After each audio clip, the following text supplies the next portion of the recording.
Hello, everyone, and welcome to this explainer. I am just absolutely thrilled to be here with you today. Right off the bat, I want to offer a massive congratulations. You've successfully conquered this incredibly dense, intensive 12-part tutorial on the modern data center. You put in the time, you did the heavy lifting, and today we get to take a well-deserved victory lap. I really want to take a second to acknowledge the sheer depth of knowledge you've just absorbed. This material comes from Virtualization Options LLC, a Colorado-based technology research, education, and advisory organization, and it is no joke. You didn't just learn about cables and switches here. You've officially positioned yourselves as the newly minted architects of the AI infrastructure frontier. You're fully equipped to handle the absolute bleeding edge of compute. So here is our agenda for today's review. First, a welcome to the finish line. Then, spanning tree to spine leaf. After that, the AI traffic tsunami. Next, power, heat, and physics. And we'll wrap it all up with Goodput, the ultimate metric. Section 1. Welcome to the finish line. Let's take a quick, kinda nostalgic look back at the baseline of traditional networking we started with in Chapter 1. It's crazy to think about how far we've come, right? We started way back in 1973 with Robert Metcalfe's original Ethernet. We're talking 2.94 megabits per second over a coaxial cable. Then into the 80s and 90s, where Radio Perlman's Spanning Tree Protocol, or STP, swooped in to save us from broadcast storms. But man, remember the pain of that era? If a topology changed, you were sitting there suffering through 30 to 50 seconds of pure agony, waiting for STP convergence, all while half of your wildly expensive physical links were permanently blocked just to prevent loops. From that clunky three-tier hierarchy, we finally arrived at the modern era, leveraging Charles Close's 1953 mathematical models to build the non-blocking spine leaf architectures we completely rely on today. Section 2. Spanning tree to spine leaves.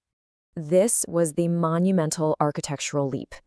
This is what broke us out of that three-tier crisis and those legacy loop-blocking protocols.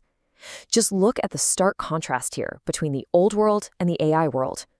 On the general compute side, for years, a 3-to-1 oversubscription ratio was just the industry standard. It was cost-optimized, and hey, best effort delivery was totally fine for standard north-south traffic. But then you look at the brutal reality of AI training. We absolutely need a 1-to-1 non-blocking bisection bandwidth. Why? Because during an AI collective operation, literally every GPU transmits at near line rate simultaneously. So in this new world, lossless transport isn't just a nice luxury to have. It's totally mandatory.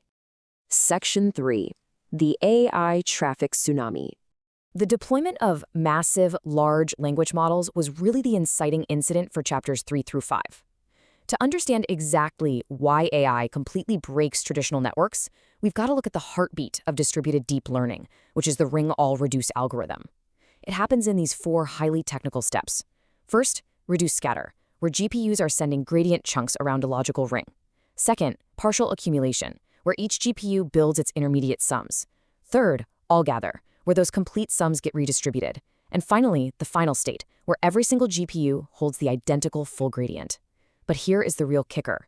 This entire collective operation does not complete until the absolute slowest participant finishes. Your million-dollar network runs exactly at the speed of its worst-performing link. So what does this all mean? It means understanding the threat of incast congestion is critical. I want you to imagine thousands of GPUs completing a math problem at the exact same microsecond, and they all try to blast their answers to the exact same destination switch port. The buffers overflow and packets drop. It is a terrifying reality that a tiny, seemingly insignificant 0.1% packet loss from Incast can degrade your cluster-wide GPU utilization by up to 30%. Literally, a single dropped packet stalls the entire training barrier. Section 4. Power, heat, and physics. Okay, we're dropping down from software and network topologies into the brutal physical layer constraints we covered in chapters 6 and 7. And I just want you to consider this shocking number, 130 kilowatts. That is the massive electrical draw and heat output of just a single GB200 NVL72 rack. Just to put that into perspective for you, the absolute maximum ceiling for traditional, highly optimized air cooling is only about 41 kilowatts per rack.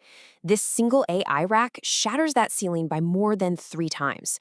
So liquid cooling, yeah, that's no longer an optional upgrade. It's a hard prerequisite.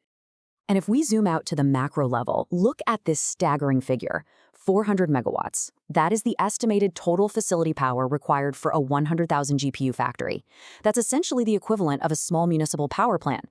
And since utility-grade substations take a good 18 to 36 months to build, network capacity planning is now inextricably linked to power substation lead times. You literally can't design your network without knowing where those megawatts are coming from.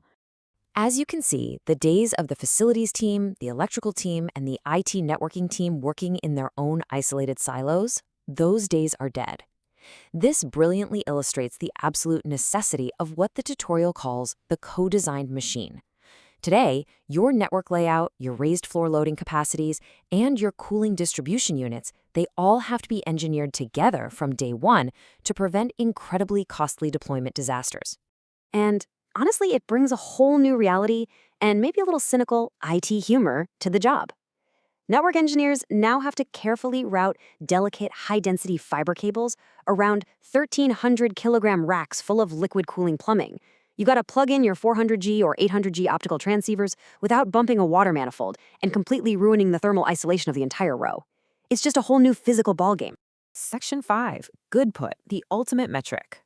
This brings us to the ultimate takeaway of this explainer. It's time to redefine your true goal and value as a modern network architect. This quote really captures the whole shebang. The network is no longer just a commodity transport layer, It is a bottleneck breaker. Good put, which is the useful work delivered per second, minus the overhead and retransmissions, is the only metric that actually matters anymore. Think about it. If your network has 90% link utilization, but 15% of that is just retransmitting drops packets, you're failing. Good put is the only metric that justifies a multi-million-dollar GPU investment to the executives who are funding it. So let's recap how this builds into those advanced solutions from chapters 9 and 10. To achieve optimal good put, we need advanced traffic management. We're looking at ultra Ethernet protocols that allow out-of-order reception so we can spray packets across all available paths. We need adaptive flow-based dropping to stop massive elephant flows from starving our latency-sensitive mice flows. We need dynamic adaptive routing to completely avoid ECMP hash polarization. And crucially, absolutely crucially, we need sub-100 millisecond streaming telemetry. Consider yourself warned. Staring at a 5-minute SNMP polling graph is absolutely not going to catch the microsecond microbursts that are secretly stalling out your training jobs. I want to conclude this explainer with a direct, slightly provocative challenge for you.